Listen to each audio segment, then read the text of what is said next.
Apple juice for two. Apple juice for two. Apple juice for two. Ladies and gentlemen, welcome back to another Apple Juice for Two exclusive interview. Today we're thrilled and honored and stoked to be joined by the one and only legendary Tamaskin. Hey, hello everyone. It's so great to have you here, dude. Thank you for I coming. appreciate you guys, man. I love you guys' content. When you guys used to like go on the street and ask people random questions, I would be in the bed just watching like you guys' content. Like, Really? yo, No. one day I'm gonna be on Apple Juice. One day. Oh, I appreciate Yeah, that, I man. fucking am. So let's go. Manifested it. I really did. I'm so grateful, bro, and it's such an honor to be able to, Oh, thanks, I man. appreciate that. Yeah, likewise. That's a lot, yeah. Obviously, we have Isaiah Allen here. I am here. I am here and I'm ecstatic. He is present, yeah. Well, so you just flew into Charleston today, right? Yeah, man. I had like a 5 a.m. flight from Los Angeles. Hey, wow. I flew from LA to Chicago and then Okay. here. So I got in like maybe like 2 hours ago. Okay, nice. Oh, wow. You're Yeah. just like right in. Yeah. Yeah, How was the right. experience? Was it tough flights or any difficulties traveling? Oh, not really, man. I took like a melatonin when I was on the flight, so I knocked out. That's a good idea.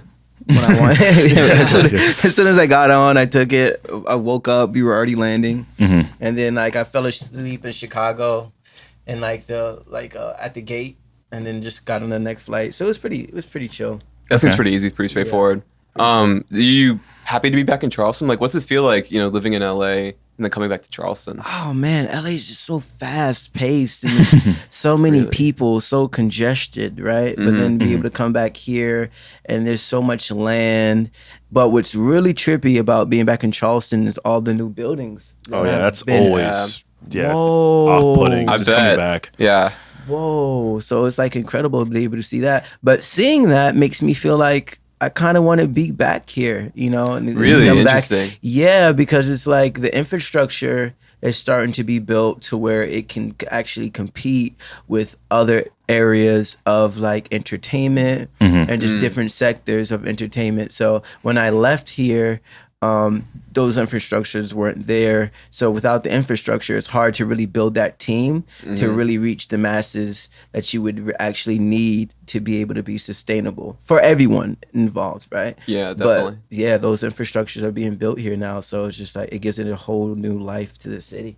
Yeah, I agree. I was like, we always kind of talk about this too. It's like, I feel like, Charleston is kind of booming or like growing at least in a sense, but it's nice to hear that it actually is like from your perspective, Yeah. especially compared to LA. Yeah, Yeah, exactly. it's beautiful. I love Charleston. And it's like, with LA being so busy and chaotic, this is a great place to be able to reset and just be able to be in your own thoughts. Because I feel like in LA, everyone has ideas, everyone's just climbing on top of one another.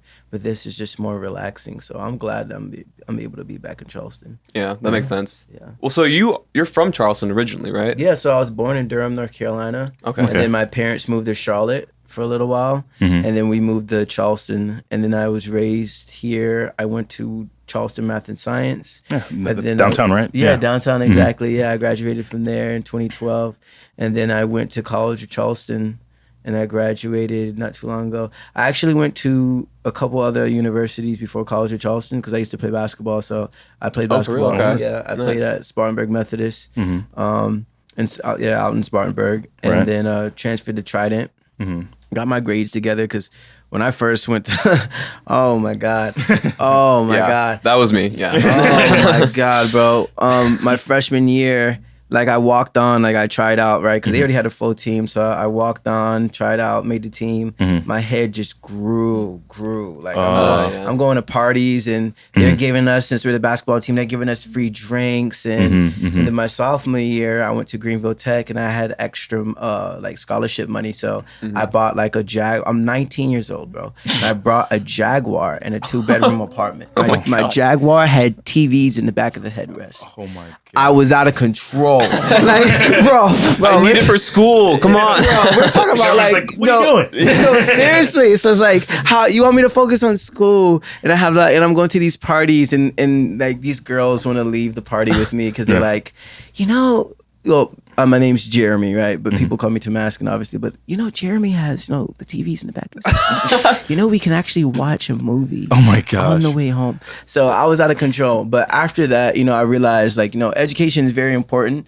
I actually want to, learn as much as I possibly can, and especially when it comes into that. At that time, I was transitioning into the music industry, and I knew that I needed to be able to educate myself as much as I possibly can if I'm going to be working with people who are in this industry. And College of Charleston has a really great program for that with their arts management program. So going to Trident and really focusing on my grades and getting all A's and then transferring over to College of Charleston was one of the best things that could have ever happened to me. Yeah, that's awesome. The like record label they have, the 1770 Exactly. thing. Yeah. Yeah, they're Exactly. awesome. Because not only like the 1770, as a student, you're working and integrating different ideas through the label that actually transition into real life practices, whether you're working with, if you get to go work for CAA or a Columbia or Republic Records, or you're working for a smaller label. All of those practices are the same. And then you have a guy like Will Lewis who has entertainment law class out in College of Charleston, and he's represented people like Pharrell Williams, and he'll pull up the cases that he's worked with Pharrell in class and show you what you should do for contracts and how contracts should be written. So the accumulation of all those things together just allowed me to be able to navigate myself better when I'm out in like Los Angeles or in New York. Yeah, that Wow. seems like really valuable because like a lot of people just kind of go out there to try to make it all happen like right away, and they kind of flounder, I guess. Yeah, because you got to have like a sense of like not only direction, but you also have to have like an understanding of team and camaraderie, because you can't do anything by yourself, bro. Yeah. Especially when it comes to the entertainment. Like in LA, like there are people, like there are artists who, I've even been victim to that I would listen to, and their music makes you feel like they're doing it all on their own, right? Yeah. And then you look at the credits and you're like, whoa. Yeah, exactly. Yeah. Whoa. This man just gave him the voice. That was it. 12 producers on one track. Yeah, and then like the marketing people, and then Right. and then it's just like, just the list goes on and on. But yeah, I'm very grateful that Charleston and the College of Charleston was able to show me so much and pour so much into me to where I can be able to navigate that whole system now. That's awesome. Well, I mean, so going back in your life a little bit, growing up in Charleston and stuff, were you like always into music while like you were playing basketball and whatnot? For me, it was basketball. Really? 24. If there's a soundtrack to my life, that would be that's that. what. Yes. That's Oh my amazing. God! Every day, wake up, go to sleep. That song is playing. But yeah, man. I didn't get into music until like I was like around 20, 21 years old. Is when I actually really started experimenting with it. And I would never forget this. I don't want to say her name because I don't want to have anyone embarrassed. But I had a girlfriend at the time. And I just randomly woke up one day and I was like, I want to try this. Like, I don't know what I'm doing. I don't know what microphone I need to use. Right. And she was literally telling me, oh, no, don't do that. Like, you should just, Damn. I was like, I think I was working at a car wash at the time or something. She's like, why don't you just stay at the car wash? Why don't you just, and I'm like, yeah, okay, You're this not is the not. one. You're not the one. Yeah, not the one. Not only not the one, but I'm like, why? It just made me kind of question my own self. Like, wow, my own partner doesn't believe in me. Should I really be doing this? Oh. Yeah, and then I just, made a choice to say, you know what, I'm gonna actually try this. I don't know what I'm doing, but I'm gonna just try this, and hopefully there are people along the way who are gonna help me. And there have been so many people who have been open to just showing me and giving back to me to allow me to be able to get to where I'm at right now. Yeah, that's so important. I mean, like, and also having that support from someone is important, you know what I mean? And if they kind of like show you that they're not behind your back, you know what I mean? 100%. That's If you're like, betrayed, I think, especially like if it's someone that you like are intimate with, and you're like, oh, you don't believe in me. Well, like,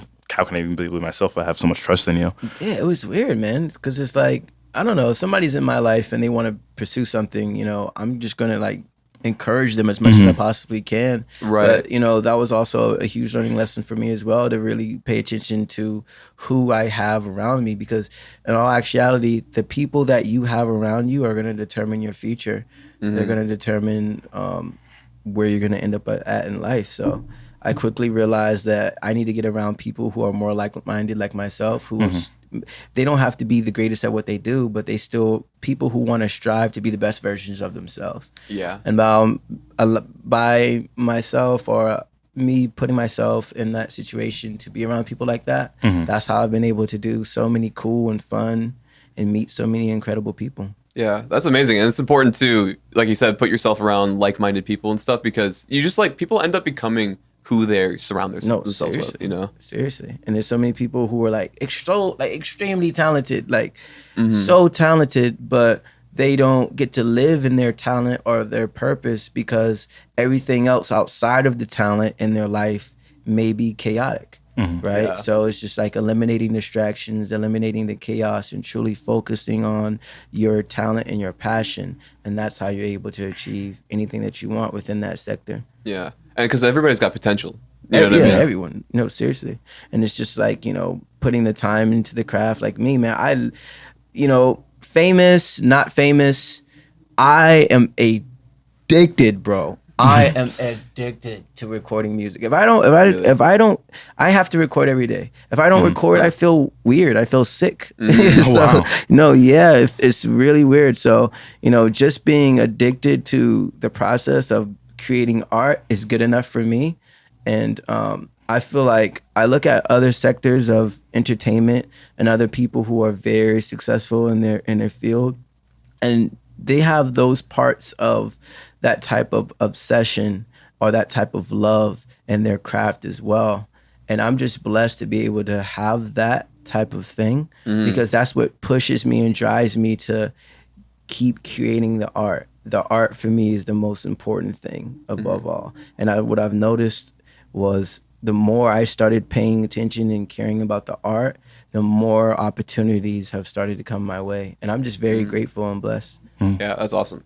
Well, so like when you started kind of like, throughout your whole life, like what kind of music or artists were you listening to that you kind of looked up to or were inspired by? Michael Jackson for me is like, Nice. Michael is the GOAT. From there, I love a lot of different genres of music. I love folk music.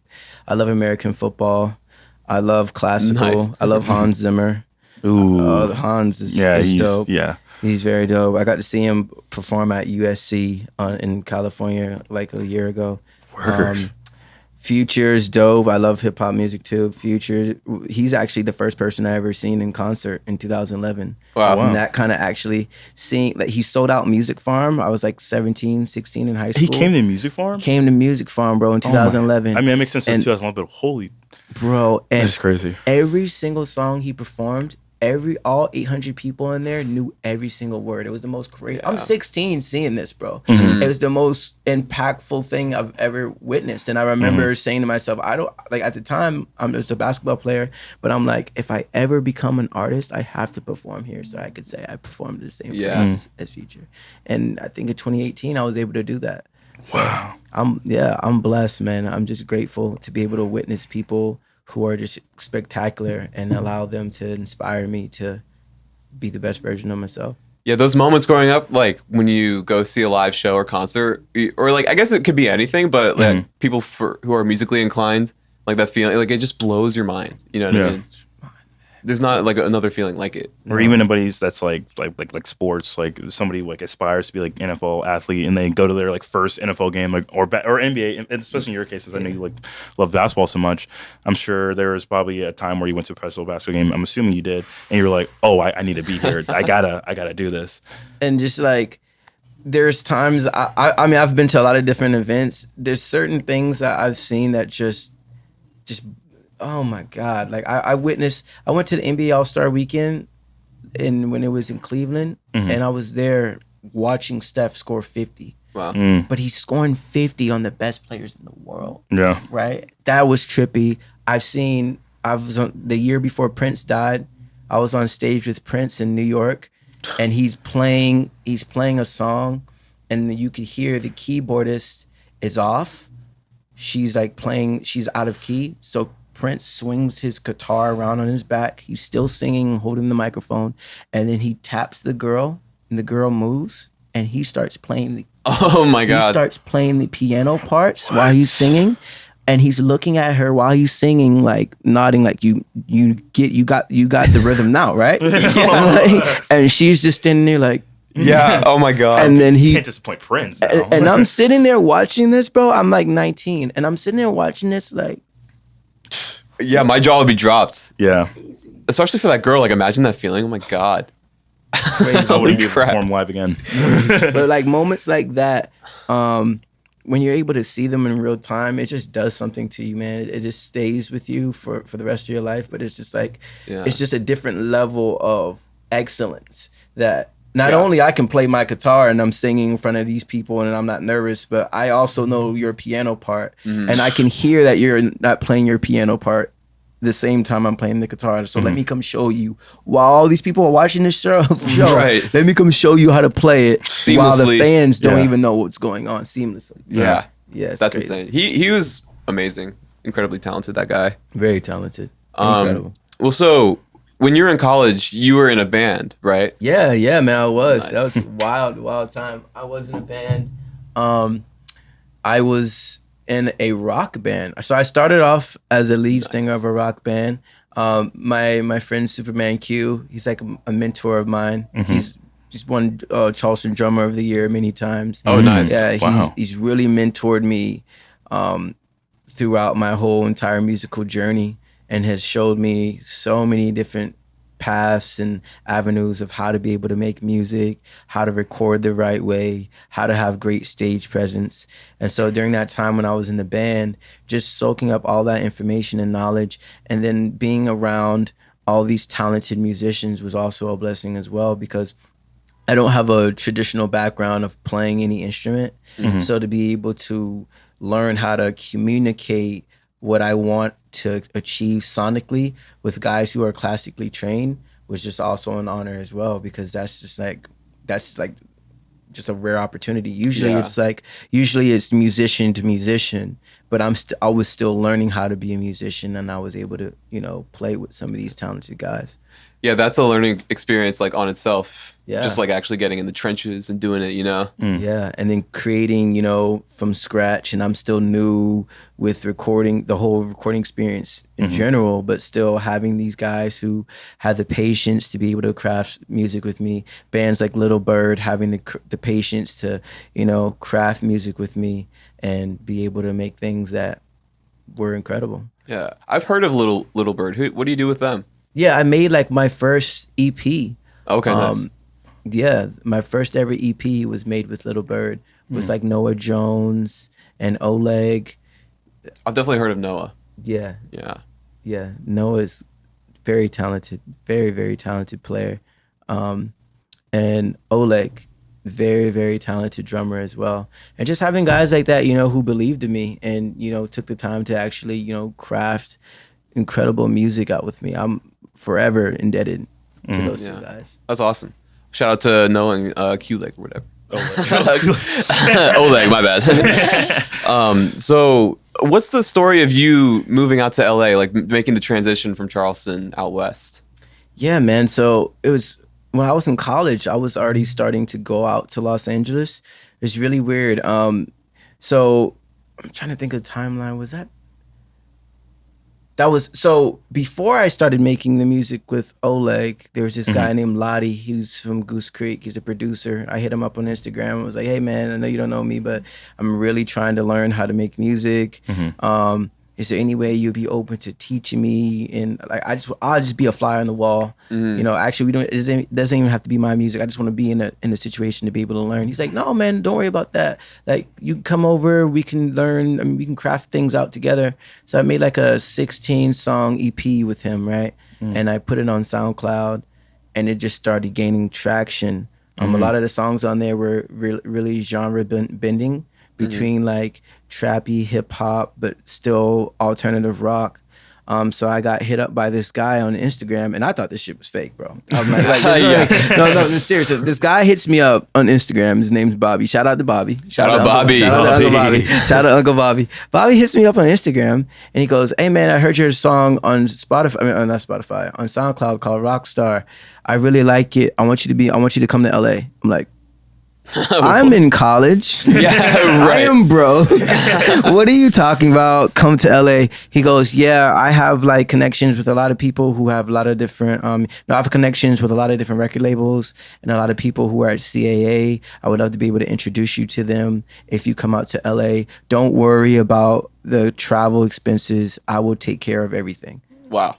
I'm like, and I'm in the studio when he's texting me this. I'm like, yeah, this is no fucking scam, fucking scam, Right. fucking scam. So I contact my mom, I contact my parents, and they're like checking this. They're looking up this guy like on Google, and this guy is actually official. Wow. Like he actually works for CAA. He's done things for like the Jackson 5 and all this stuff. So I'm like, oh shit, this is real. Like, this is real. This is real. So I go to my teachers, and my teachers, one of my professors, Mark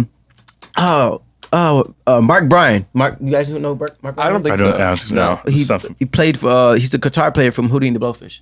Oh, okay. I got you. I go to him and I'm telling him what's going on. He's like, "Oh yeah, I know who that is. You got to take the opportunity." Whoa, nice. He's like, "You got to do that," and I'm like, Say less. He co-signed. Like, he's just getting like wow. But I'm like, "Yo, I want my degree. What about school?" I'm like, "What about Right, school?" He's yeah. like, "Mark, literally after he goes, I'm gonna talk to you after class." I'm like, "Okay."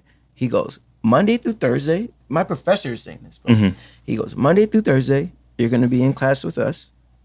Friday, you need to go to LA. Friday, Saturday, and Sunday, you'll be in LA and fly back Sunday night. And I'm like, are you serious? He gets my paperwork and he goes, here, you're gonna take your schoolwork with you. Now you're gonna have to turn this in on Monday, even though you're not gonna be in class. I'm expecting you to still do your schoolwork, but you have to take this opportunity because this is what this whole program is about.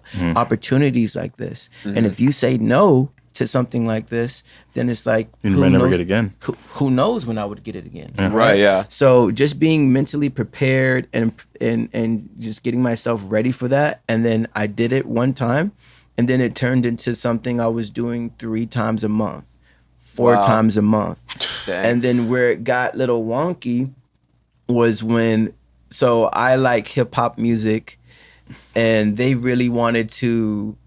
I'm in cahoots with Sony, and they really wanted me to be a pop singer. And there's nothing wrong with pop music, but I didn't want to get to a point where I'm doing things that I don't truly believe in. Right. Right? Because at the end of the day, I would have to make the music.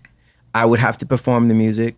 And if I don't really believe in it and I don't like it, then it's like, how do I get other people to like something that I don't necessarily care about? Right. So then I had to really, had a long talk with Bobby and say, hey man, I don't know if me going with Sony is going to be the right move. And luckily for me, Bobby was very understanding. We're still very close, and I was just talking to him the other day. But I think that for myself, making that decision for myself was one of the best choices I ever could have made, because now I'm at a point where I'm releasing things that are gaining traction, and I still own everything. I still own everything. If I decide to have children, I'm gonna be able to pass that on to them. I can share splits of things I'm making with people who I'm actually creating with, instead of them getting shitted on and maybe getting a lesser percentage. Having to ask someone else, like. Right. So staying in indie right now has really allowed me to be able to grow exponentially, versus if I would have did the Sony thing. I mean, to be honest, man, if I would have signed with Sony, I think I would have probably been shelved. And and then not only shelved, but the music I would have been making, I wouldn't have even owned. So how would I have been able to recoup or go on tour with me without? I mean, I would have had to ask for permission to do anything. But I did learn a lot through that experience by just being in the rooms with very talented musicians and engineers, and just learning how the industry works from that side of things. Yeah. So it was still a blessing at the end of the day. But that was my transition to from college to LA, and then I graduated to CFC. I worked a job here for a little while. I sold cars for like Nice. 7-8 months, made a lot of money, and then I just moved. Nice. That's awesome. Been there ever since. That's insane. Wow. What was it like juggling college while flying out to the West Coast? Like, were you constantly jet lagged, or like? Oh, all the time. Man. I mean, how do you manage your time with that? All the time, man. All the time. Fucking tired as hell. 8 in the morning class, like dozing off. But oh my gosh, if you really want something, man, you'll find something to muster up to just do it. Yeah, man. I wanted it so bad. I wanted to be able to, live or have the opportunity. That's what it was. I wanted to have the opportunity to be able to live in my art, meaning that the way I saw it was, I'm doing all this and I'm making these connections because when I graduate college and And after I make a little bit of money, like I did with the car thing, then I'm gonna be able to pay my expenses and my bills based off my creative ideas. And that's what I want. That's what I really, really wanted to be able to achieve. And so when you want something like that, for me, I found a way, man. I just found a way. There's a lot of sacrifices. I gave up watching like YouTube and Netflix and going out with the boys and drinking with the homies and hanging out with chicks all the time because I just really wanted to make that happen. And now I'm finally at a position where I'm doing it, and I'm just very grateful. Yeah, you can enjoy the fruits of your labor. Exactly, man. Exactly. Delayed gratification. Yeah, exactly. I mean, and that also must have been it sounds like kind of a risky move to take that leap of faith to be like, I don't need to go with Sony. I'm just going to go on it my own. Like, did you have any reservations about doing that or anything? I got pushed to the point where it's like, bro, I'm literally singing songs that I'm not Justin Bieber. Right. Right. You guys have me singing Justin Bieber type songs. I'm not about to do that. Yeah. So it's like, okay, like this is like Sony. That's huge. That's huge, bro. That's huge. Huge corporation. You know, I could have been getting a lot of music licensing deals through their movies and all this type of stuff. But at the end of the day, like, I'm not Justin Bieber. Right. And they want me to sing Justin Bieber type songs. Oof. Very poppy, like dancey, and like Right. Oh my gosh. yeah. And they're trying to paint me to be that, like this tall black guy from the South with dreads. They're like, I'm like, Oh gosh. yeah, man, you know. If your heart's not in it, Yeah. That just sounds awful on top of that. Yeah, man. Just being somebody so fake. Yeah, I can't do that, man. Can't make this disingenuous music, you know? Yeah, like no way. So I mean, the opportunity, I love those guys down there because, you know, they did invest a lot of like time and information, but you know, sometimes, you know, certain deals just don't work out, and that just because a deal doesn't work out doesn't mean that's supposed to be your enemy or anything like that. It's just wasn't a good fit at that time. yeah, exactly. And you know, it's interesting because taking a step back and saying, okay, I'm not going to do that right now. I still have relationships with those people who still like what I'm creating today. So there could always be an opportunity down the line to do things I deem would be the right way. You know, come in with my sound that I already created, and then have a conversation about that of what I am already passionate about versus being force fed to do this, look this way, wear these leopard pants. No, it was Even that's the close. bro. Oh It my was gosh. wild. It was wild. It got to a point where, they were like, "Oh, this type of woman has to be in your video." And I'm like, what? God. And like her hair has to be like, no, seriously, bro. I'm on set shooting, and they're like, yeah, she has to be in the. This is the woman that's going to be in your video, no exceptions. And then her hair has to be pink like this, and I'm like, what? That's some real deal showbiz That is, yeah. stuff. Yeah, and I'm like, oh my god. That's insane. Well, living in LA, like, what are your favorite things about living out there? Coming from Charleston or just in general? Just the events, man. Like, okay, so like 2 days ago, I was able to go to iHeart and do some interviews out at iHeart, and then I turned around the same day and went to the Air premiere. It's like the Michael Jordan movie. Okay. About about the sneakers and with, Nike and stuff. Matt Damon. Thank you. Yeah, I couldn't think of his name. Yeah, so like, Wow. and went to that. I got to meet, because you know basketball, obviously. Yeah. I got to meet Sonny Vaccaro, who's the guy who found Michael Jordan to make the Jordans. He was there talking to him, and then a guy taps him on the shoulder, and it's Tony Robbins. And I'm Wow. like, holy shit, you're fucking Tony Robbins. And getting to meet him, like, that's what I love the most about LA. It's just the spontaneity of being able to meet people that you might have like grew up watching, or you think that, or people who had a huge impact in your life, the spontaneity of having the opportunity to meet them, and then also be intertwined with their creation, because that is a movie about a guy who had a passion for basketball, who, when I was a kid, I used to beg my mom to take me to his basketball camps, and then to be full circle to be an adult, meeting him at a movie premiere that's based about him. Yeah, that's insane. Full circle. Full circle. Full circle. So I love Los Angeles, man. Besides like Los Angeles and New York, I don't think right now Charleston too. I could do Charleston, but those 3 places would be the only places I could be able to reside. Yeah, it's so interesting about like LA too, because like there are towns like Detroit's like, you know, a car motor town, and then like places in Virginia, it's like a coal mining town and stuff. But like LA is like the showbiz town. You know what I mean? Like that's their export, their product or whatever. And so the people are just around there, just walking around the streets and stuff. Yeah, I mean, you'll go to the freaking grocery store and like you'll run into like some director. Like it's wild, man. It's so crazy. But I love LA. That's awesome. Yeah. When did the writing for your most recent album start? Phantom of the Hills? Oh yeah, Phantom of the Hills. That dropped I think last year, and then I just dropped a new album. Oh, okay. Yeah.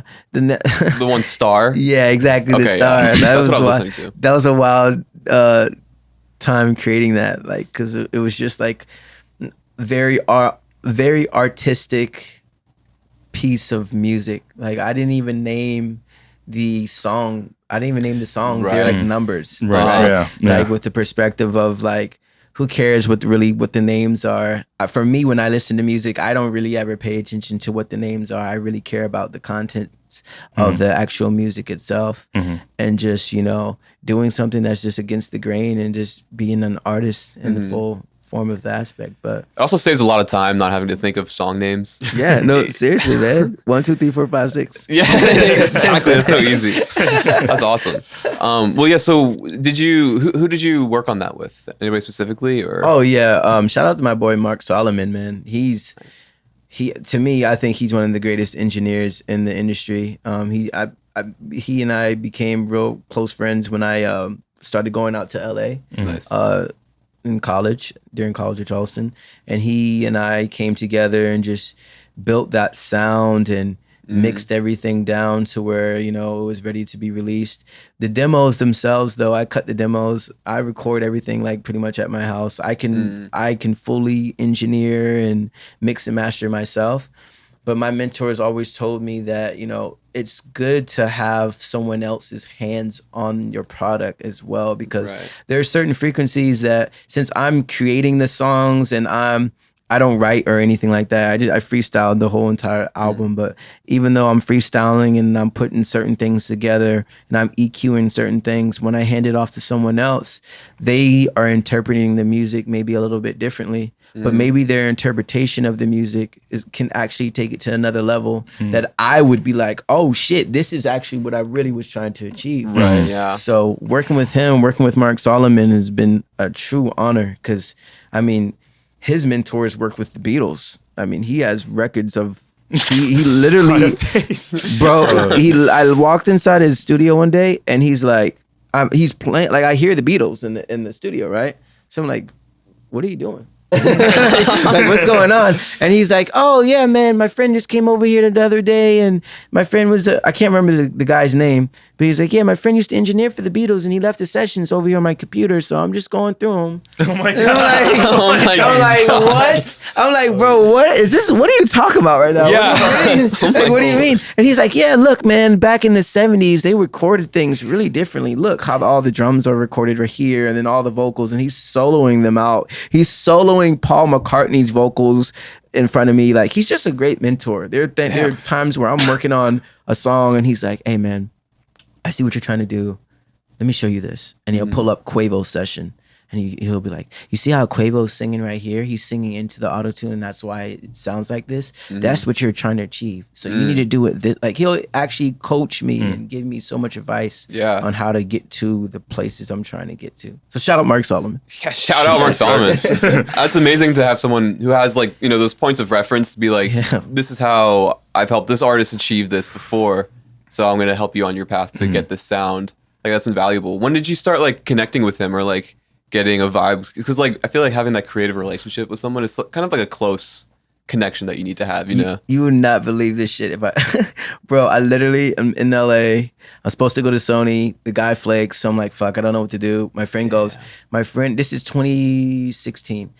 My friend goes, you should try to go on, Groupon. Nice. I'm like, what? What are you talking about? Like, what? He's like, bro, I think they might have recording studios on Groupon. So I'm like, all right, fuck it, let me try this. I go on Groupon and I see a studio, and I'm like, I'm gonna just go. Mm. And it's Mark's studio. Wow. And I meet Mark, and it was just a relationship that existed ever since. So I feel like, you know, situations like that, like there are really no mistakes, man. Everything happens for a reason. And it's like, I would have never guessed or ever thought I would have been able to work with somebody who's so talented. Yeah. Off of group. That blows my mind. Yeah, The serendipity is too much to handle. yeah. I'm still processing. Just Groupon. This is not something I would be like. I met some like It's like the fact that it's that crazy, that's how you know it's just like it's a blessing, man. Yeah, it was just kind of like meant to be relationship type thing. Yeah. That's wild. Well, so like, yeah, these specific groups of songs, Star to you, like kind of, what does it kind of collectively mean to you? Or is there a theme for you about all of them that you're trying to go for or anything like that? For me, it's just about like storytelling, and I'm the vessel of storytelling. So Really? even like this, there's some songs, obviously, I'm telling from my own experience. There are also some songs that I'm telling from experience from a story that a friend might have told me or something I might have watched in the movie. But it's interesting how people perceive the songs, because some people take it as every story is mine when it's not the case. I'm just, you know, an antenna that ideas run through, and I just, you know, do my best to be consciously aware of what's going on in the world or what's going on with myself, and that's what I put on the canvas when I'm creating art. So for these songs recently that came out, they were just a collection of, like I said, different things I've experienced. You know, song 3, I recently I had a house in Beverly Hills that I sold last year, but during that time, you know, on song 3 I say, I'm in the hills, the girl can't reach me. Right, but it's true, because in the hills, if you're not connected to the Wi-Fi, she literally cannot reach you. I thought it was a double entendre. Let's say it's a double entendre. I just had the idea of her literally not being able to get up the hill.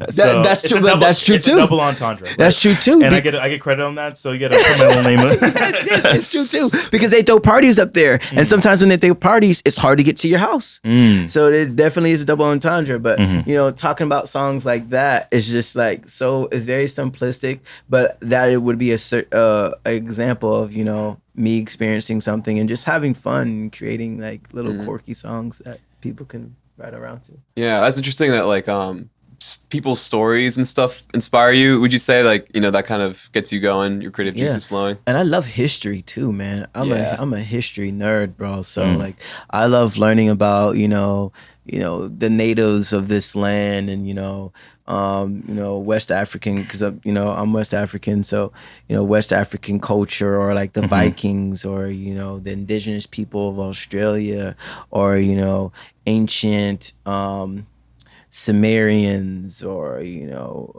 Genghis Khan, and some their culture as well. So even when I hear stories from those times, I try to sometimes find ways to integrate those into music to where people could still be able to relate to it, but I'm still educating at the same time, because I love history. Yeah, history is so interesting, because like, you know, these people lived and existed, but at this point, you know, we just like hear the stories of like their characters like going through life. You know what I mean? Yeah, and some of it's wild, man. Like Genghis Khan, I think like he's wild. Like they said something like he like killed like 10% of like the world's population when he was alive. Okay. Slay, literally. Yeah, Slay. like, yeah, man. So it's like it's such an interesting mindset. Like, what would possess someone to want to do something like power at the bare minimum? That's like the simple answer is power. That's just like, yeah, that's just simple answer is power, but there's so much more to that than just power, that word. But didn't he also like birth or I think he did have a lot of kids. Yeah, like a third of China. Yeah. Like that, Asia. I think I did. Yeah, he was a freak. He's a freak. Genghis Khan had that dog in him. You said what? Genghis Khan had that dog in him. More like Genghis Dong. It'll be all week. Yeah, exactly. Yeah. He said that was a freak. Genghis Dong. Oh my god, that's actually fucking hilarious. And that's your opposite for you experience. Yeah, exactly. Yeah, that's the clip. That is the clip. Well, how do you think that maybe like you personally or you as an artist have kind of like evolved or grown since your journey of going out there and writing stuff, or since the release of this past album? I think before, man, I was just chasing. I was chasing like monetary. I was chasing, I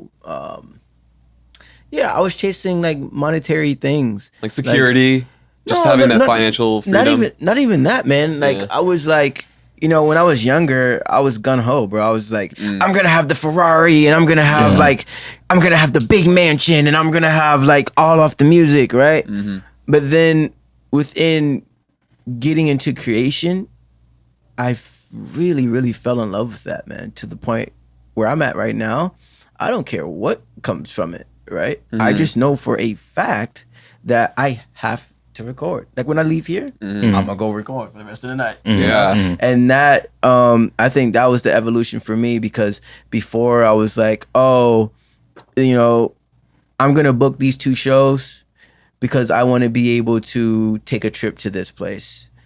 Versus now, it's just like, I just want to make the music. I just want to make dope sounding things I could ride around to. And then when I get to a point where I feel like, I should share this with the world because I think the world would appreciate this too. And then I release it.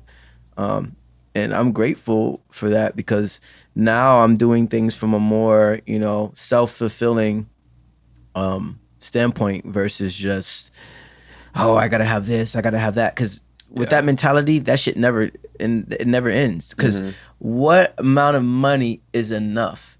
Right. It's never enough. Mm-hmm. What amount of cars are enough? It's never enough. So just becoming in love and infatuated with actually just making the music and making cool sounding shit that I can show with my friends. Oh my God, that's what puts a smile on my face. That's good. I mean, it must be kind of, I guess, relieving to be at a point where that's kind of what you get satisfaction out of. You know what I mean? Instead of just like going for the monetary stuff or whatever. Right, exactly, man. Because that was exhausting, man. Like, right. It was exhausting because it's like, you know what you have to do, and then you do it, and then you get it, and you experience it for a while, and then you're like, oh, the 2024 just came out. I got the 2023, but the 2024 just came out. Yeah. I need to get to, and it's like, at that point, it's like, what are you really chasing? It's like, you'll never be fully content. You'll never be fully happy versus just loving the actual art form and the journey of actually creating some dope stuff. That's true, yeah, because, with or without all the stuff or whatever, like that's still what you would be doing either way. Exactly. Yeah. Exactly. So even if it comes now without me chasing it, it's cool. And I'll be able to share that with my friends and my family and allow them to be able to have that. And I'll just still be in the cave. Yeah, exactly. Yeah. I'll be in the cave working, man. That's what it's all about. Yeah, I'm just going to make sure that my camera's connected to my phone real quick. Okay. We're going to talk about break. Or actually, no, we're not going. This isn't a commercial break. Oh, our sponsors. It's still going, but I don't know. My phone's just like not. Yeah, that's fine. Whatever. It's still going, so it doesn't matter. It's interesting. Well, so specifically, you like with writing songs or like recording. What does your creative process kind of look like? Like you do it every day. Do you just kind of like go off the feeling that you have that day, or? So for me, I can't. I don't know. I'm gonna say I can't, but I don't write anything until I hear the instrumental. Really? Like I'm not even thinking about, like, I don't think about music at all until I hear instrumental. Because for me, the music is already being created, right? The instrumental is already its own entity. Mm-hmm. It's my job as an artist to complement what's already happening with the instrumental. Right. If I'm trying to outdo the instrumental, then the song isn't cohesive and it doesn't work. So for me, I don't do anything until I hear the instrumental. The instrumental will speak to me. Everyone, I feel like, intuitively has a key that speaks to them. Mine just happens to be A minor, but yours might be yours might be F sharp. Yeah, C sharp maybe. Yeah, you look like a C sharp guy. That's what I thought. No, seriously, man, for real. So like, I just I get the instrumental and then I put it in there, and then I press record, and I'll just freestyle a couple things. I like to record in layers. So I'll press record and maybe I'll go through the whole track just humming. and then I'll listen back to that, and then I'll go through it again, and then sing in different octaves, and then now that's stacked and layered. Now the song starts to have fatness to it, right? Yeah. And then like I'll EQ the sides of that. I'll trim the fat off to where main vocal can sit in the middle, and then I'll start freestyling something that's catchy until I keep doing it. I'll keep doing it until I'm like, oh, that's very catchy, and then I'll record that over, and now that's clean. Then I'll listen to that. I'll listen to what I have so far, and then it'll really like turn me up, and I'll be like, oh shit, this is dope. And I'll listen to it a couple more times. I'll get some ideas, and then I'll go over to the verse, and I'll start punching in the verse, and I'll start saying catchy stuff. And then I might take a break, go on Instagram real quick, get some inspiration, see what's going on in the world. And I might see something on IG that is like, oh, this is crazy. I'm actually going to talk about this. And then I put that in the song. I fly the chorus back over. I'm done. Next track. Next track. Keep it coming. Keep Keep pumping them out. Yeah, I like to, when I have like a team with me, there's no reason why I shouldn't be able to get like 11 or 12 songs out a night. Wow. Yeah. Well, 11 and 12. If like let's say I have my engineer in the room and I have a producer in the room with me. If I don't make 11 or 12 that night, then that's like that's failure. Wow. Just me, I can do like 5 or 6. Like me engineering, somebody sending me like my producer sending me the beats and stuff like that. I can do 5 or 6 easy. Yeah, that's like a normal night. That's wild. That's high output. yeah, literally. I'm addicted, man. I'm a freak. That's wild. So, like I guess you probably had a lot to choose from when you were putting together this last album. Yeah. Oh, yeah. Nice. Yeah, from like upward of like 300 beats. Wow. Okay. So how would you like go about kind of selecting the ones that you wanted? Like, I think for me, that's like one of my superpowers when it comes to music is like song selection and transitions between songs. And that was another thing that I experimented with as well. I was listening to Plank Ford, Off the Wall, their album from 1975, and if you go back and listen to that album from start to finish, there's no dead space. And there's no dead space in sound. So I'm like, yo, this is really dope. I'm going to do this for my album as well. I'm going to build in, different transitions to where, at the end of this song, at the end of 6, you'll hear birds chirping. And then going into 7, you'll hear me opening a car door and starting a car. And then a car driving along. And then the song starts. Yeah. So that helps me pick the direction of how an album or a project should come cohesively. And then also I do things where like I'll have listening parties, I'll have people come over and hang out, and I'll even print out, a list of maybe 30 songs and just have, hey man, you mind coming over tonight and just listening to these songs with me and just putting a check mark next to the songs that you like, and then people are like, yeah, cool.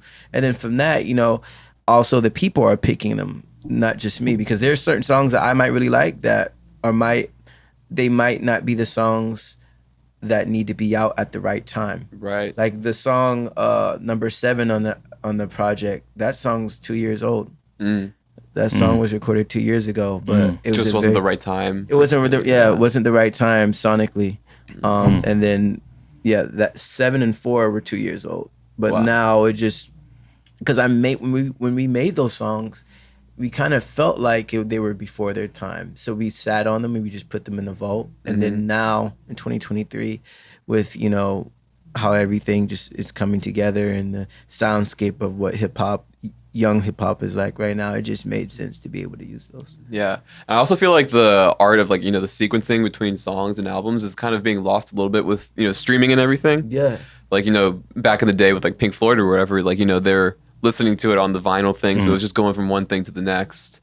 But now it's like people just pick songs, or on playlists and stuff. People pick songs, and then people also, make shorter songs for social media. For me, man, I like making shorter songs as well. I've always made shorter songs because I just like the output of, I made this, I want to make something else. I want to get into creating something else instead of traditionally, you'll have like a chorus, a verse, a chorus, another verse and chorus.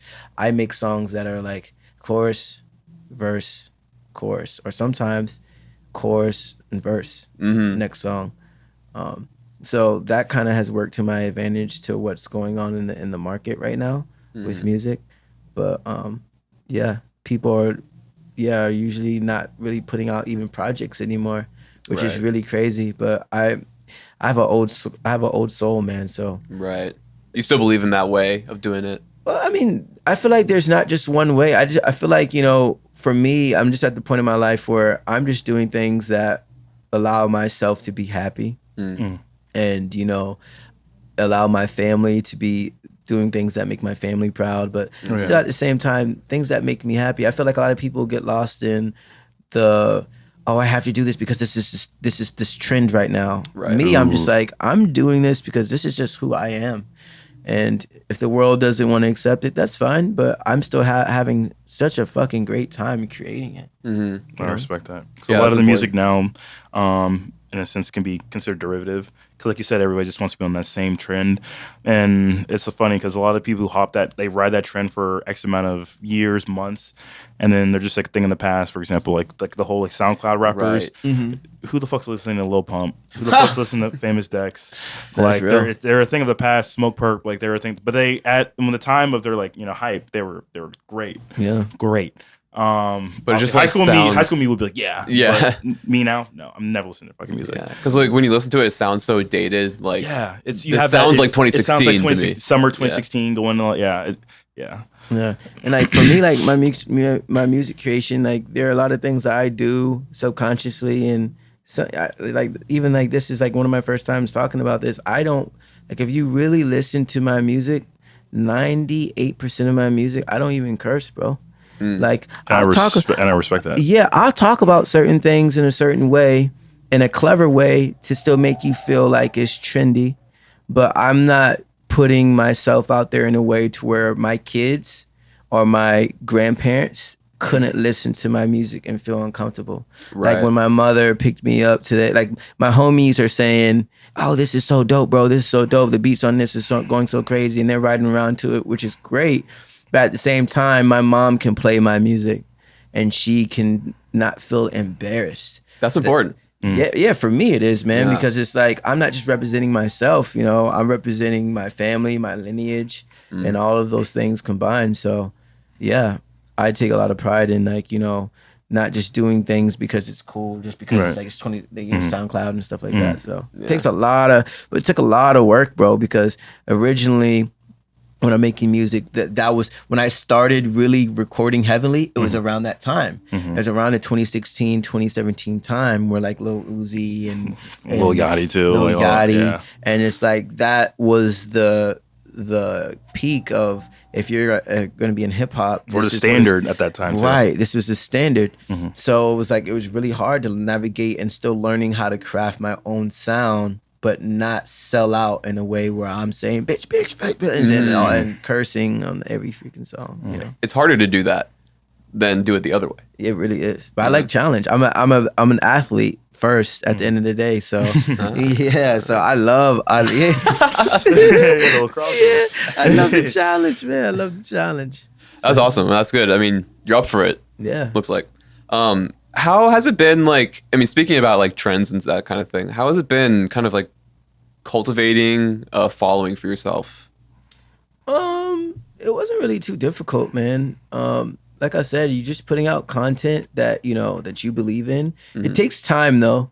And that's with anything, you know, you can't just say you want to have, you want to look like Michael B. Jordan.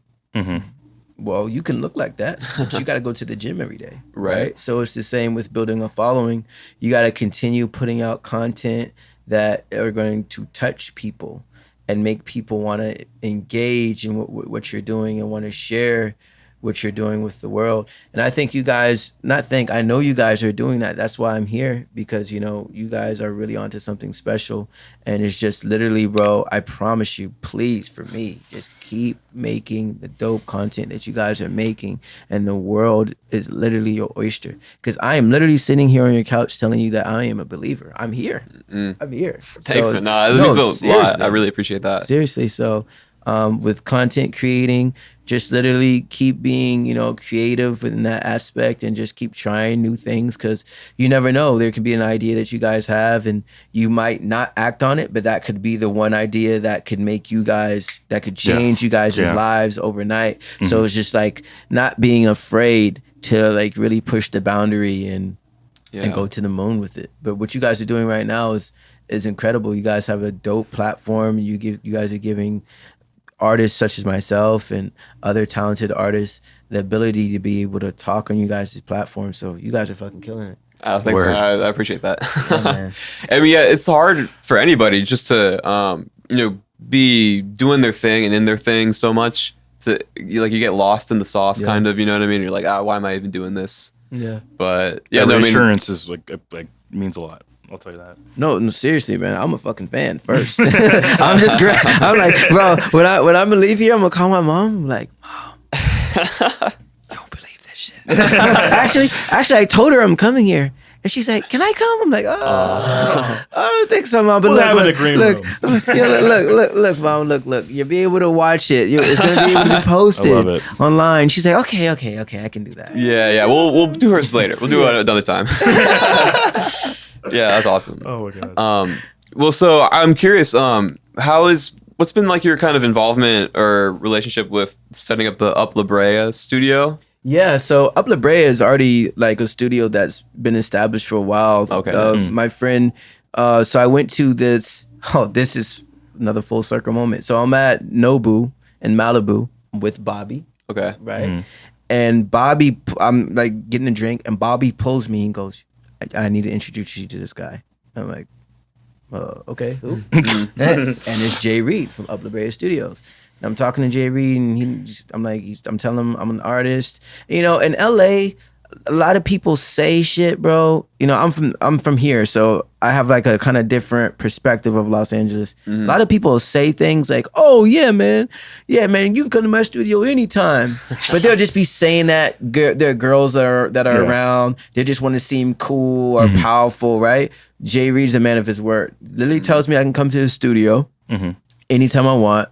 I call him up. I'm like, "Hey man, were you serious?" He's like, "What are you doing right now?"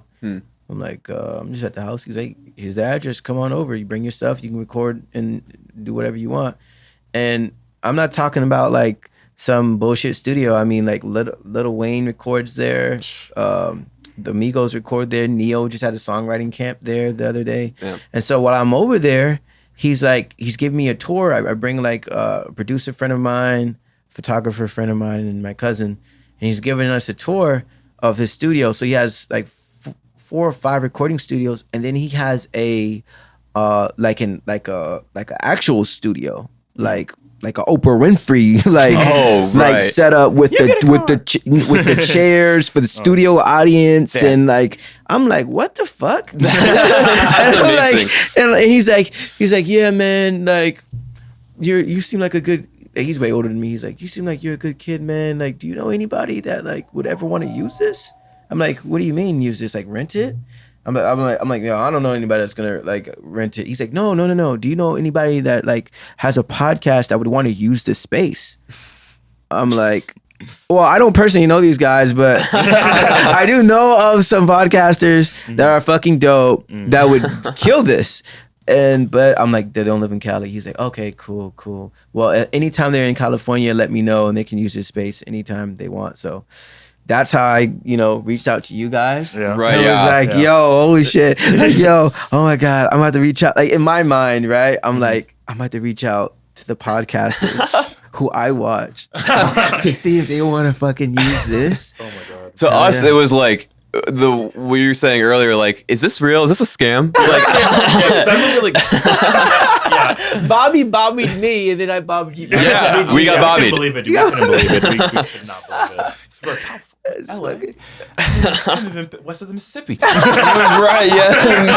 West of the Mississippi Dixon line. Oh, this is gonna be funny. I gotta send him this. He's gonna laugh. That's hilarious. I mean, because that's something that we would like love to do in front of a studio audience. Oh my God, kidding me? Yeah. Yeah. Oh my God. And he's like, what's so dope about Jay Reed, man? He's a businessman, bro. That's nice. So when it comes to, because I don't really know how like podcasting and stuff works. So when I started talking to him about it, he's like, yo, man, what would be really dope is they come in and they filming their stuff, and then maybe down the line they could like, we could all do something when it comes to like advertising. He can, because he gets contracts with like labels and stuff like that, bro. Right. Like, the people who are coming in to record, like musician wise, aren't like independent. Like I might be the only independent artist that's ever over there. Like Sony are billing him hours. Wow. You know, ESPN is billing him hours and stuff like that. So I think the probability to get advertising dollars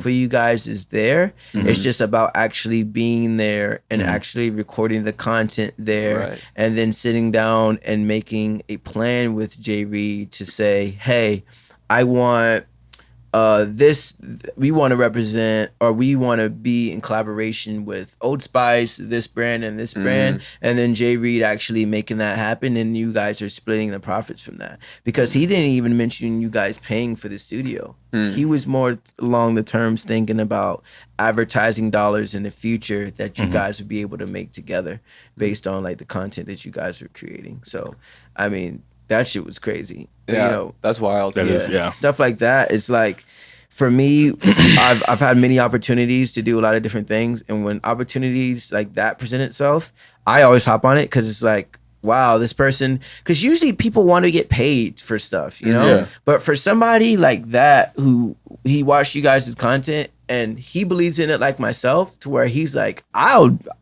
like, not worried about them paying anything. I just want them to build, and then we can make money with them later. It's how he was like explaining it to me. So Yeah, that would be an awesome relationship. And it seems like such a great opportunity that, you know, it's like connected to a nice facility studio that has a lot of big names coming through. Yeah. Because like, It's fucking you know, beautiful. they record a song and then they go down the hall to do their podcast. And that's Yeah. what Yeah. he was saying too, that it would be nothing for him to have Neo, because what he said with the studio is like he can give discounts for that purpose, right? Oh, yeah, that's true. So let's say Neo's paying 50,000 for 2 weeks. Okay, well actually you pay 40,000, but you're gonna do 2 episodes on this podcast. But then guess what? Neo's on the podcast. Now you're running ads that Neo's on the podcast, or it can even be crazier. Okay, 30,000 for the studio. Neo's on the podcast. Neo has to post the podcast. Right, yeah. Like that's the type of language he was speaking to me about in his office, and I'm just sitting there like, holy shit, this guy's been doing this for a long time. Yeah. Yeah. Yeah. I love that. I would That- love to. When I'm out there next or 2 months or whatever, I definitely gonna have to meet this. Yeah, this man. yeah. I set it up for you, bro. I set up. We'll both go over there. He lives right off. Not lives. The studio's right off of La Brea. Okay. So it's not too far away from my place. So Oh yeah. yeah, Nice. he'd be super excited to meet you. I know. I already kind of know he's gonna really want you to move. I already know.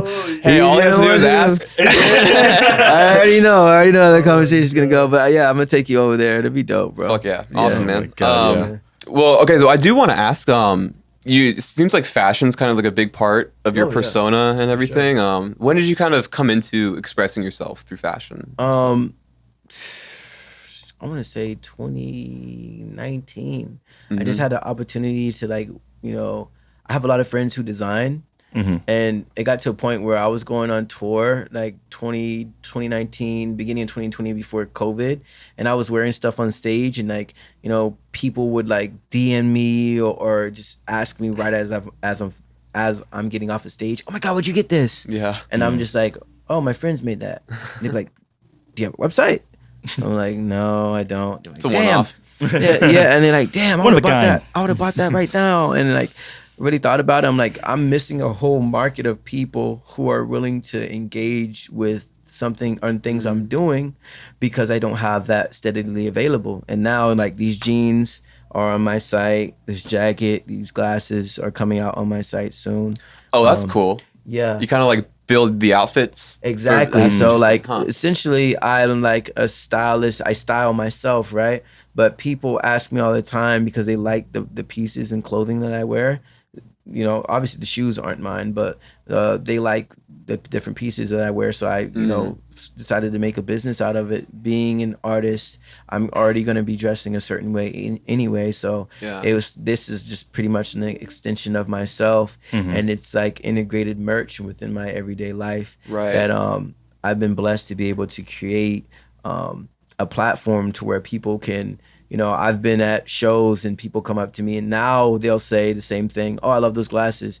And I can give them a card or they could go to my IG or my site's IG or my website and buy that instantaneously. Yeah. Wow. So just providing that, you know, bridge for people to be able to engage in that was something that took a lot of time and took like a year and a half, but I'm finally grateful that I can be able to do that. Yeah, it's a really smart way to kind of like elevate merch, you know what I mean? Because it seems like a lot of like, there's so much merch going around. It seems kind of like disposable and stuff, you know what I mean? Yeah. Because and if you really even thinking about it, like I could have a Nike shirt on right now, right? Like I'm Tamaskin, and I could have a Nike shirt on, but I would be representing Nike when I'm having that Nike shirt on. Yeah. Versus having like this is my actual merch, and I'm actually wearing it, and I'm performing in it, and it's a visibility thing. So if people can't enjoy something that they don't know exists, but if they can see it and they can see it practically being used, then they're like, oh shit, I like Tamaskin. What he has on is dope. Where did he get it? Oh, it's his? And then they can, Sold. Exactly. I'm just pretty much my own walking billboard. That's awesome. Yeah, that's really kind of crafty. Thanks, man. For sure. Well, before we kind of wrap it up, I wanted to ask, do you have any like interesting, funny, or anecdotal like celebrity stories that you'd want to share? Something that sticks out. So many. I'm just gonna make sure. Let's if you could give, there's too many, but if you can give me like, you know, if you could ask me like, is it about like women or is it about just like artists, or like just give me like a direction to go? What do you think I your say? most like memorable like celebrity interaction that you've had at whatever event that you've been? Oh, I got one. Okay, So, perfect. There's this place in New York, bro. First off, I want to start saying this. There are certain things I get to attend that I don't even know how it happened. That I don't even know. Like I would like. It's not like, you know, like just traditionally people are like, oh, and I have a publicist, but like traditionally it's like, Travis Scott wakes up, right, and he knows it's Monday. Travis Scott knows on Friday he has to go to this event, right, and he's gonna walk red carpet at this event, and he's gonna be there for a little while, and he goes home. My life is like that same event. I don't know about it until Friday. My publicist is calling me. I'm fucking knocked out. She calls me, Jeremy, you need to get up and you need to go now. Tamaskin, you need to get up and you need to go now. I'm like, go where? Did you not check your email? I'm like, oh shit. Okay, yeah, I'm going now. And so there's this place called Casa Cipriani, right? So she called in a favor for me to get to this place. This place is like a membership club. You have to pay $100,000 a year, to step foot inside this place. But she called in a favor because she wanted me to be around, you know, people in the music industry that night. So she got me RSVP'd. So I get there, and they put this like Casa Cipriani wristband on me. It's supposed to be a celebration for Swiss Beats. During Fashion Week. This is 2021. Okay. Right. Okay. So I get there, and it's kind of boring, bro. It's kind of boring. It's kind of bad. I mean, Pharrell Williams walks in, he looks around, and he walks straight out. So I'm like, oh shit. Oh fuck, I chose the wrong. I'm kind of like beating up myself a little bit. I get a call from shout out to Benny Broker. Benny calls me. He's my friend. He's like the youngest real estate broker in the city of New York. He calls me. He goes, yo, bro, you got to come down to Soho, bro. You got to come down to Soho. I'm like, what's going on? He's like, man, I'm at Balenciaga party right now. They're giving out free Balenciagas. Kim K's in here. She's handing them out herself. Oh, shit. I'm like, and I'm sitting there. My mouth is like wide open. Like, what? Yeah. What are you saying? And he goes, oh shit, I gotta go. Justin Bieber's about to perform. He's like, are you coming? I'm facing this way. I turn to my right. Michael Jordan walks in. Oh wow. Michael Jordan walks in, and bro, you know the basketball. Yeah. Yeah. That's your guy. That's the Michael That's your Jordan. god. Yeah. That's your god. He's casually walking in there, and I'm like, oh my god. Yeah. Balenciagas, Michael Jordan. Benny's like, hello, still there? What's wrong, bro? Why you saying, oh my god? Michael Jordan just walked. Yeah. He's like, Benny goes. Benny goes. Oh yeah, I'm on the way. He hangs up. Base by +1. Base by +1. Yeah. So it gets wilder. Right? Sorry, Justin. So there's this guy in the corner that, like, I guess Swiss Beats hired him. There's like first off, they had like the party was sponsored by Douce, so they had the Douce ambassador. He's in there making drinks personally. He's the personal bartender for the night. And there's a guy standing next to him. He's hand rolling Cuban cigars. So everyone knows. It's classy. Everyone knows in Hollywood, Michael Jordan loves cigars. Exactly. Oh, really? Exactly. Okay, Cigar gotcha. man, right? Cigars, dude. Cigar man. So Okay. I'm like, I'm gonna go get these cigars and I'm gonna gift them to Michael Jordan. Michael Jordan. I know Michael Jordan doesn't know these cigars in here. I'm gonna go get these cigars and I'm gonna gift them to Michael Jordan. So I get the cigar and I gift the cigar to Michael Jordan. He goes, "How you know I like cigars?" I said, "You're Michael Jordan." I said, "No." This is what I said to him. I said, "You're Michael Jordan. We have to." So he goes, "Man, I appreciate it, man." So I'm smoking a cigar of Michael Jordan, right? And I'm thinking like, wow, this is like, I have video of this. I'm like, yo, I'm be able to tell my kids this. I smoked a cigar of Michael Jordan. It gets fucking crazier, bro. I look to my fucking right. Elon Musk walks in. So I'm like, this is the same like span of, this is like a 5. For me, getting on the phone with Benny to Elon Musk walking in there, me smoking cigars of Michael Jordan, this is a 5-minute span. Wow. So earlier in the day, I went to the fashion awards. This lady walks up to me and goes, "I love the way you dress. What's your name?" I was like, "Tamaskin, nice to meet you." She's like, "Nice to meet you as well. And I feel like if my son saw you, he would like the way you dress." Oh my god. And I'm like, I'm not thinking, people talk to me all the time, bro. I don't know what's going on, right? Yeah. And Right. I'm like, oh, I'm just trying to be kind. I'm like, "Oh, what's your son's name?" She goes, "His name's Elon. I feel like you're running to him." I'm like, oh, okay, cool. Casual name drop. I'm not thinking your son is. I'm at the fashion awards. Yeah, I'm not exactly. thinking your son is freaking Elon Musk. Really? What the Yeah. fuck? Yeah. So I see Elon and I'm like, I walk past him and he goes, "Yo, I like your jacket." I said, "Thanks, brother." I'm like, "Yo, I like yours too." And I'm like, Give me a Tesla. I'm like, hold on, bro. This is gonna be very weird, but just bear with me, please. Is your mom in New York? He's like, "Why?" I said, "Yo, I met this lady earlier at the fashion awards." As soon as I said fashion awards, he's like, "Oh, you met my mom." Wow. Oh my. I said, "Bro, I literally met your mom 4 hours ago, and she literally told me that I was gonna meet you." And that you were gonna say that you like the way I dress. Wow. We have to take a photo. Yeah, exactly. Yeah. So I take a photo with Elon Musk. I'm still smoking, and it's on my Instagram. So paparazzi and all these people are taking photos of us. I still have the cigar in my mouth that I was smoking with Michael Jordan, and when I'm meeting Elon Musk, right? So now I'm on cloud 25, bro. I'm smoking the cigar. I got a margarita in my hand. I'm having a good time. I go back inside. There's a jazz band that was supposed to be playing. When I walked in, There's a jazz band. Swinging. Freaking Alicia Keys comes out of nowhere. That's his wife, right? Yeah.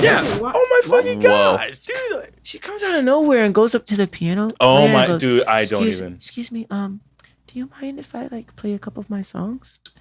And the piano guy's like, This is Exactly. Yeah. What the hell? throws himself up. Yeah. I would be boing. Oh my god. So it gets crazy. This is like the craziest night I think I've ever experienced. It gets crazier, bro. So she's playing, bro. There's only like 40 people in the room, and the people in the room is Wow. like Simone Biles, Lewis Hamilton, Leonardo DiCaprio. Leonardo DiCaprio sneaks in. What the fuck? It's a black tie. It's a black tie event. So Leo came in through the kitchen. He has on like his like pajamas and like just a hat. He's not even. He doesn't give a fuck about the black His tie. little nightcap. Yeah, seriously. Such a Leo thing. It's like Zoe Kravitz is in there, Channing Tatum, and we're just all enjoying Alicia Keys performing, right? NBA players are in there. It's fucking crazy. It's the craziest room I've ever been in, right? And so she's done playing.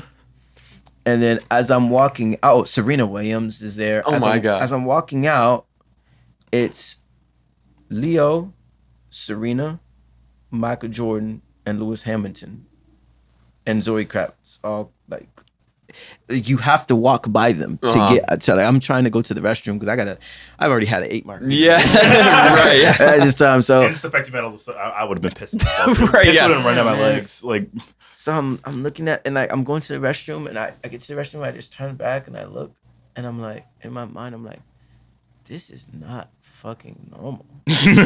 How is this even fucking happening? Yeah. Right? Benny finally comes and goes, "What I miss? What I miss?"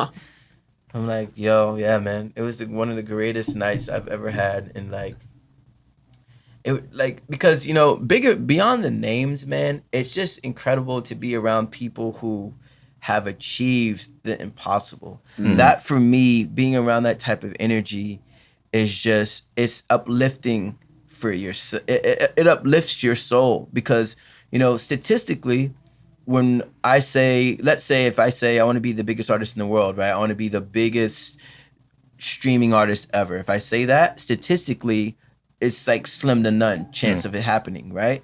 But being around people like a Michael Jordan, who statistically, he's the greatest to ever touch a basketball. To be around him and the greatest person to ever touch a tennis racket, and then to be around Lewis, who's the greatest person to ever drive a vehicle, all at the same time, and you're watching that, you start to realize like that the fact that you're in that room, you start to realize that, oh shit, I can be that. I just have to really put a lot of time and dedication into my craft, but I can be that. Because for me, if I can see it, if I can tangibly touch it and see it, then I know it's achievable.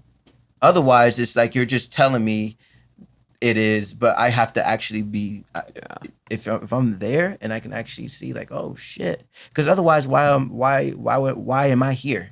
I'm not even supposed to be here. I'm not even supposed to be seeing this. Yeah. So craziest shit I've ever. That's absolutely wild. I'm stumped. I can't say. I'm just like processing still. Like crazy. Yeah, that's incredible. Jeez. Well, since we probably can't top that.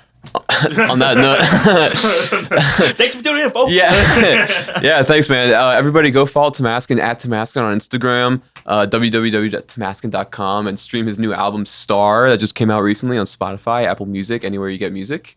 And thanks, man, for coming. It was such a pleasure. Appreciate you guys, man. That was you awesome. Guys are legendary. It's Thanks, a long man. time. It's been a long time coming because I know we wanted this when you reached out back in April, I think, or May of last year, and it's just good that we actually got you here physically, and we're so glad we actually finally got to meet you. Yeah, I'm grateful, man, and we gotta get you guys in LA. Yes. You guys sitting down with Jay Reed. I want to be able to see that happen. That's gonna my happen. God. That's gonna happen. Like, Please. So it's gonna be him first, and then it's gonna be us together. It's happening. Like, I'm speaking. That starts now. That starts now. Making that happen. Apple Juice 2. Apple Juice Step on.